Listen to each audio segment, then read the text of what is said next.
Yo, and welcome everyone. First of all, I want to say thank you for all the love you gave to my Aurora guide. Honestly, it surpassed my expectations. Thank you. Today's video is going to be a follow-up to that guide to see what the new season has for her and how you can adapt to get the most out of it. I wanted to wait a bit for the second batch of patch notes of the new season to arrive to make sure nothing significant changes. Starting off with runes, the Electrocute page no longer has eyeball collection, meaning that we'll have to choose a different rune for this role. There's only one real option here, which is Grizzly Mementos.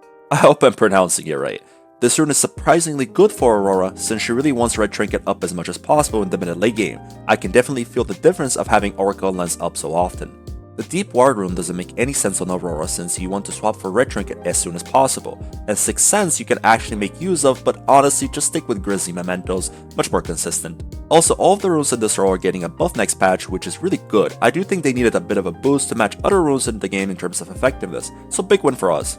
If you run Domination as your secondary tree, you still stick with Sudden Impact and Ultimate Hunter, since these are the optimal runes here. Next up, let's talk about Axiom or Arcanist. As much as I wanted this rune to be good on Aurora, honestly it's pretty mid. I know the rune on paper makes sense in her, but hear me out. If you run it with the Airy page, it means you need a lot of mana since you're fighting someone with no resource or a lot of effective HP. If you're running the Comet page, it means you're looking for E-Poke melee, meaning that mana flow synergizes really good with that playstyle, giving you extra trading juice. I always combine Electrocute with Precision secondary because Electro is more of a proactive rune, meaning that you're more actively looking for kills on your lane opponent and around the map, so for me, Presence of Mind makes more sense. But let's say you're not me and you like going Sorcery secondary. Is Axiom Arcanist worth it over Mana Flow ban? For top lane, answer is for sure no. Having a stable laning phase by making sure you have enough mana is mandatory. Enhancing something that your ult is already good at, which is dealing pretty good damage, is not worth the exchange. Yes, having your ult up more often due to takedowns is not bad, but it doesn't outweigh the downsides. Especially since you don't end up having your rune until you actually hit level 6, meaning that the first 5 levels, you're basically playing the game like this. And that's needless to say, not very pleasant. For mid lane, the answer is maybe. I did enjoy it more in mid, that's for sure, but even there it felt like I don't really have a rune since the difference is not that big, since you'd always play around your ult cooldown anyway, you wouldn't start a fight generally without it. Unless if you're just looking for a bit of poke damage or a pick. But I'm not playing in Challenger, my team does what they want and they don't listen to me. I agree, it's rough playing with people that don't pay attention to cooldowns. But if you ping and communicate with your team via the chat as soon as possible, so not just as they're entering the fight, rather earlier when you already know something like that can happen, increases the odds of them not taking a bad fight exponentially. And yes, they still might not listen, but sacrificing the healthiness of your laning phase is in my opinion not worth in exchange of slightly increasing the likelihood of you having ult up when you need it. That's my take on Axiom Arcanist as it is right now. In the future, it might get a change and I might have a different take on it.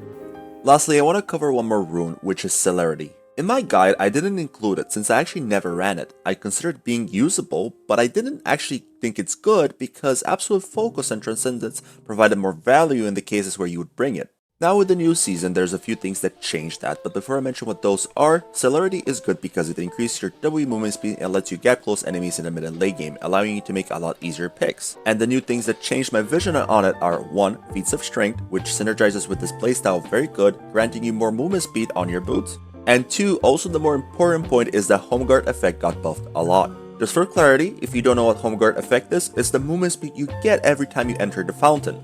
Before you used to get it after minute 14 if I'm not mistaken, but now you get the effect every time you enter Fountain from the very beginning of the game, so if you go back to shop you get the extra movement speed and that's pretty huge. Even without Celerity it lets you be on the map way more often, but combining both together lets you travel way faster and be in a lot more situations. It also helps your laning phase to not lose too much CS if you have a bad or greedy back timing. I still say Transcendence is the overall best rune in this role of course. I would only bring Celerity if the enemies have at least 4 squishy champions and only take 1 tank or bruiser. If they have 2 or more bruisers or tanks, I would always go Transcendence. Link to my full updated rune setups down below. Also, if you're enjoying the video so far, I would really appreciate if you subscribe and hit the like button. It helps me out a lot. I also have a Discord server for anyone who wants to improve on League and honestly for anyone who wants to share their experience with the game. Link down below. Okay, so those are the more important changes I wanted to cover. I still wanted to talk a little bit about items though.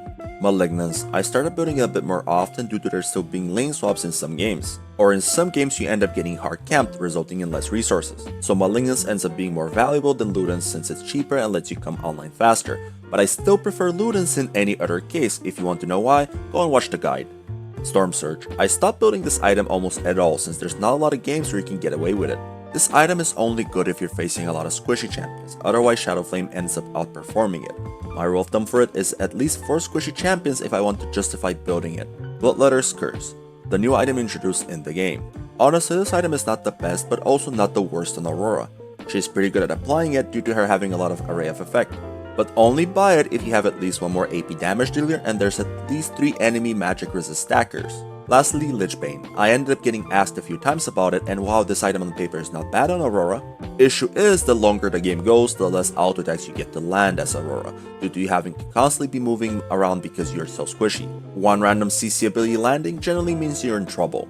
Also, the other issue with it that there's just better items that actually enhance her ability damage and not force her to stay in one spot to deal damage. And that's the end of the video.